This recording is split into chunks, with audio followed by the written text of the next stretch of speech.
Bible பண்ணுங்க என்ன பார்த்தா திரும்புங்க.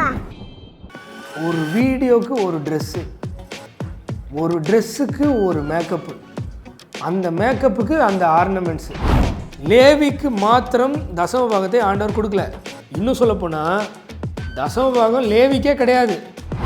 நான் எதுக்கு இவங்களுக்கு கொடுக்கணும், நான் இவங்களுக்கு கொடுக்கலாமே, எனக்கு இஷ்டமானவங்களுக்கு கொடுக்கலாமே, அல்லது ஏழைக்கு கொடுக்கலாமேன்னு அந்த ஃபைனான்சஸை மாற்றணும்னா நிறைய விதத்தில் நம்ம வாழ்க்கை பாதிக்கப்படும். ஓகே, கமெண்ட்மெண்ட் யாருக்கு? அவருடைய பிள்ளைங்களுக்கு. தசம பாகத்தை யார் யூஸ் பண்ணணும்? அவங்க தான். யார் கொண்டு வராங்களோ அவர் காட்டுற ஸ்தானத்தில் உட்காந்து புசிப்பாயாக.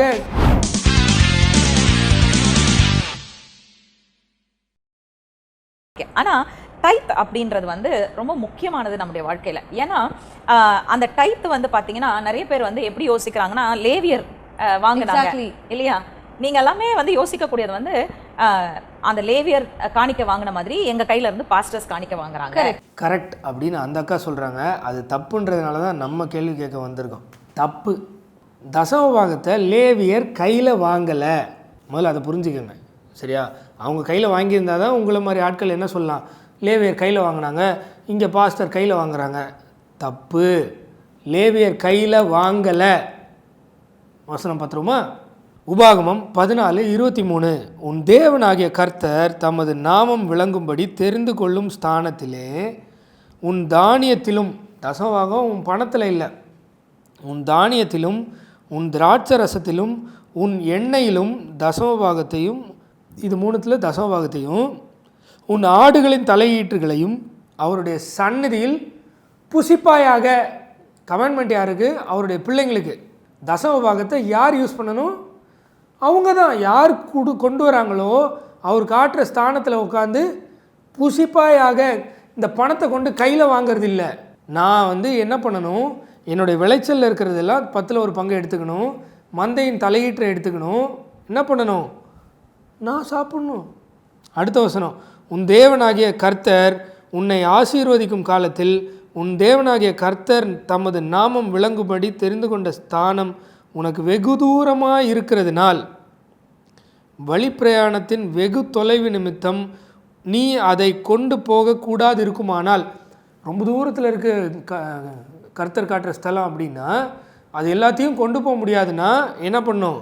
அதை பணமாக்கி, இங்கே விற்று பணமாக்கி, பணமுடிப்பை உன் கையிலே பிடித்து கொண்டு உன் தேவனாகிய கர்த்தர் தெரிந்து கொண்ட ஸ்தானத்திற்கு போய் லேவியனுக்கு கொடுப்பாயாக. இல்லை, சரியா? இல்லை, நல்லா படிங்க. அடுத்த வசனம் 26.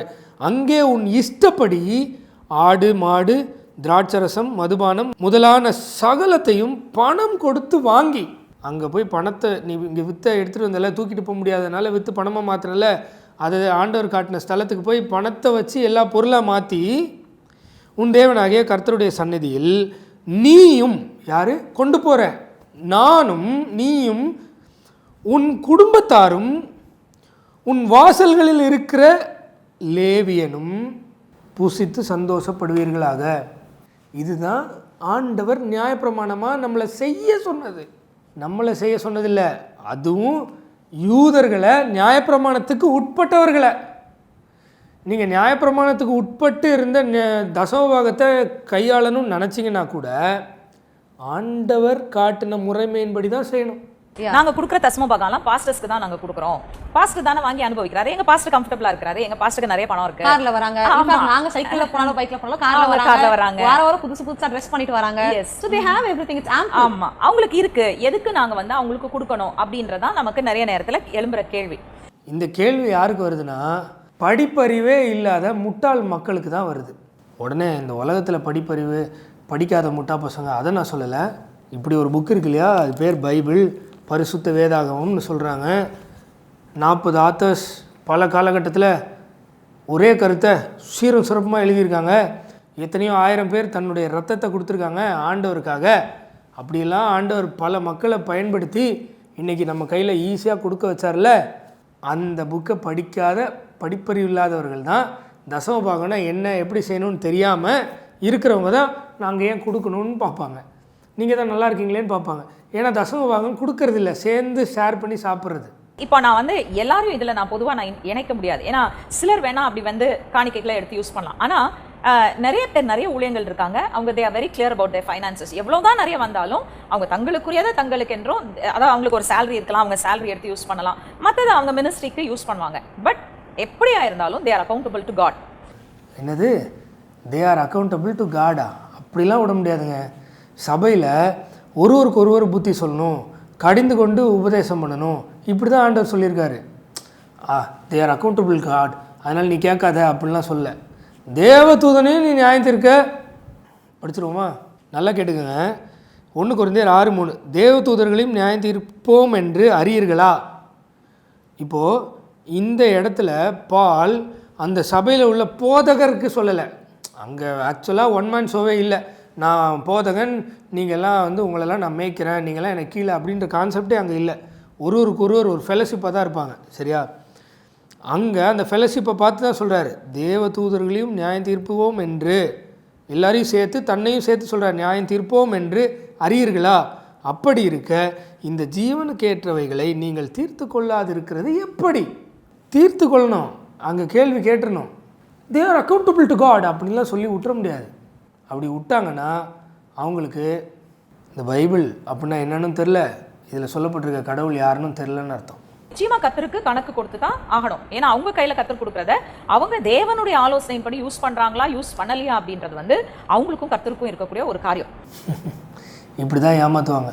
பட் இப்போ இதில் வந்து நமக்கு என்ன ப்ராப்ளம்னா, இப்போ சோஷியல் மீடியாவுடைய க்ரோத்னால நிறைய பேருக்கு அந்த கொஸ்டின்ஸ், ஏன் இவங்க நல்லா தானே இருக்காங்க, இவங்க நிறைய பணத்தை சேர்த்து வச்சிருக்காங்க, இவங்களுக்கு இல்லாத பணமா, எதுக்கு நாங்கள் இவங்களுக்கு கொடுக்கணும் அப்படின்ற கொஸ்டின் கேட்குறாங்க. பட் ரிமெம்பர், நம்ம டைத்து கொடுக்குறது பாஸ்டர் நல்லா இருக்கிறாரோ, ஏழையா இருக்கிறாரோ, பணக்காரராக இருக்கிறாரோ, எப்படி இருக்கிறாரோ, நம்ம பாஸ்டருக்கு தசம பாகத்தையோ காணிக்கையோ நம்ம கொடுக்கல.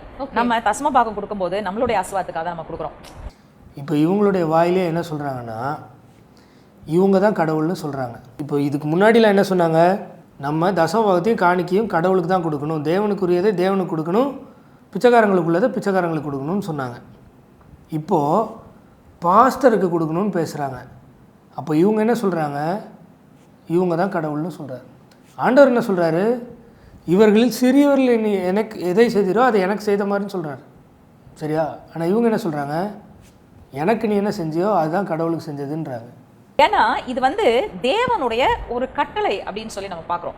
எந்த வசனத்தில் எந்த அதிகாரத்தில் பாஸ்டருக்கு கொடுக்கணும்னு தேவனுடைய கட்டளைன்னு நீங்கள் சொல்லணும்க்கா.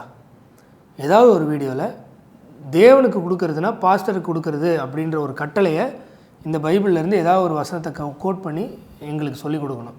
ஒருவேளை நீங்கள் லேவியனுக்கு கொடுக்கணும் இல்லை ஆசாரியனுக்கு கொடுக்கணும் அப்படின்னு காமிச்சு, நாங்கள் தான் இன்றைக்கி லேவியன், ஆசாரியன், பாஸ்டர் அப்படின்னு போய் சொன்னீங்கன்னா அதுக்கான பதிலையும் நான் இப்போ சொல்லிடுறேன். 1 பேதுரு 2வது அதிகாரம் 9வது வசனம், நீங்களோ உங்களை அந்தகாரத்தினின்று, நீங்களோ அப்படின்னா எவர்களோ, அந்த நிருபம் ஸ்டார்ட் ஆகும் போது யாருக்கு எழுதுகிறாரு, இயேசு கிறிஸ்துவின் அப்போஸ்தலனாகிய பேதுரு பொந்து, கலாத்தியா, கப்பத்தோக்கியா, ஆசியா, பித்தானியா தேசங்களிலே சிதறி இருக்கிற ரெவரண்ட் பாஸ்டர்மா எல்சி டேனியலுக்கு, அவருடைய கணவர் போதகருக்கு அப்படிலாம் இல்லை. பொதுவாக சிதறி இருக்கிறவர்களில் பிதாவாகிய தேவனுடைய முன்னறிவின்படியே ஆவியானவரின் பரிசுத்தமாக்குதலினாலே கீழ்ப்படிதலுக்கும் இயேசு கிறிஸ்துவனுடைய இரத்தம் தெளிக்கப்படுதலுக்கும் தெரிந்து கொள்ளப்பட்ட பரதேசிகளுக்கு. இந்த அம்மா பரதேசியா? சாரிங்க, நான் ரோஸ்டிங் இங்கே கொண்டு வரக்கூடாதுன்னு ட்ரை பண்ணுறேன், ரொம்ப கஷ்டப்பட்டு தான் பேசிகிட்டு இருக்கேன். தாழ்மையாக கேட்குறேன், இந்த அம்மாவுக்கு இவ்வளோ ட்ரெஸ் இருக்குது, எவ்வளோ சொத்து இருக்கும், பரதேசியா? எழுதுகிறதாவது கிருபையும் சமாதானமும் உங்களுக்கு பெருக கடவுது. அந்த பரதேசிகளுக்கு தான் இங்கே சொல்கிறாரு. நீங்களோ, எங்கே சொல்கிறாரு, 9வது வசனம், 2வது அதிகாரம் 9வது வசனத்தில், நீங்களோ உங்களை அந்தகாரத்தினின்று தம்முடைய ஆச்சரியமான ஒளியினிடத்திற்கு வரவழைத்தவருடைய புண்ணியங்களை அறிவிக்கும்படிக்கு தெரிந்து கொள்ளப்பட்ட சந்ததியாயும். இப்போ உடனே நாங்கள் தான் எல்லாருக்கும் சொல்கிறோம், மற்றவங்களாம் சொல்லக்கூடாது. அப்போது புறப்பட்டு போய் சகல ஜாதிகளுக்கும் சுவிசேஷம் அறிவித்து சீசராக்குன்னு எல்லாருக்கும் சொல்லலையா? ஆப்வியஸாக எல்லாருக்கும் தான். புண்ணியங்களை அறிவிக்கும்படிக்கு அப்படின்னா எல்லாரும் அறிவிக்கணும். தெரிந்து கொள்ளப்பட்ட சந்ததியாயும் ராஜரீகமான ஆசாரிய கூட்டமாயும் பரிசுத்த ஜாதியாயும் அவருக்கு சொந்தமான ஜனமாயும் இருக்கிறீர்கள். அப்போ நம்மளாம் யார்?